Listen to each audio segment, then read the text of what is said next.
இன்றைக்கி டே 5. இன்றைக்கான டிசைன் என்னென்னா, ஒரு சர்க்கிள் வரைஞ்சி அதை ஃபில் பண்ணிக்கலாம். திரும்ப 2 சர்க்கிள் வரைஞ்சிட்டு அது ஈவனாக மார்க் பண்ணிட்டு ஹம்ப் கொடுத்துக்குறோம். ஹம்ப் கொடுத்து முடிச்சுட்டு திரும்ப கொஞ்சம் பெரிய சைஸ் ஹம்ப் கொடுத்துறோம். திரும்ப ஒரு சர்க்கிள் அந்த கேப் எல்லாமே ஃபில் பண்ணிவிட்டு அகெயின் சர்க்கிள் வரைஞ்சிட்டு ஈவனாக மார்க் பண்ணிட்டு ஹம்ப் கொடுத்துக்குறோம். அந்த ஹம்பை சுற்றியுமே டாட்டாக வச்சுக்கிறோம். இப்போ குட்டியாக ஒரு ஜிமிக்கி தொங்குற மாதிரி வரைகிறோம். ஜிமிக்கி மாதிரி வரைஞ்சிட்டு அதை ஃபில் பண்ணிட்டு கீழே ஹம்ப் கொடுத்து டாட்டாக வச்சுக்கிறோம். அதை விட குட்டி ஜிமிக்கி சேம் அதே மாதிரி தான். இப்போ பேக் சைடு கையோடு நம்ம பேக் சைடு போகிறனால நெயில்ஸ் இருக்கிற மாதிரி வரைஞ்சிக்கிறோம். இப்போ ஒரு திக் லைன் ஒரு தின் லைன் ஆப்போசிட்டில் ஒரு திக் லைன் ஒரு தின் லைன் வரைஞ்சிட்டு சென்டரில் ஸ்கொயர் போடுறோம்.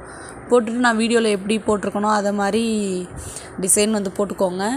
இப்போது அந்த ஜிமிக்கிக்கும் அந்த பாக்ஸுக்கும் ஒரு கேப் இருந்துச்சுல, ஒரு டாட் வச்சு ஒரு சர்க்கிள் ஹம்ப் கொடுத்து டாட்டாக வச்சுட்டோம். அவ்வளோதான் அந்த டிசைன். இப்போ நம்ம இந்த ஃபிங்கருக்கு என்ன போடுறோமோ அதை தான் ஆப்போசிட்லேயும் போட போகிறோம். இப்போது இந்த வீடியோவில் எப்படி காட்டுறோமோ அதே மாதிரியே ஃபுல்லாகவே ஃபில் பண்ணிக்கோங்க. டபுள் ஹேண்ட் இந்த டிசைன் எப்படி இருக்குன்னு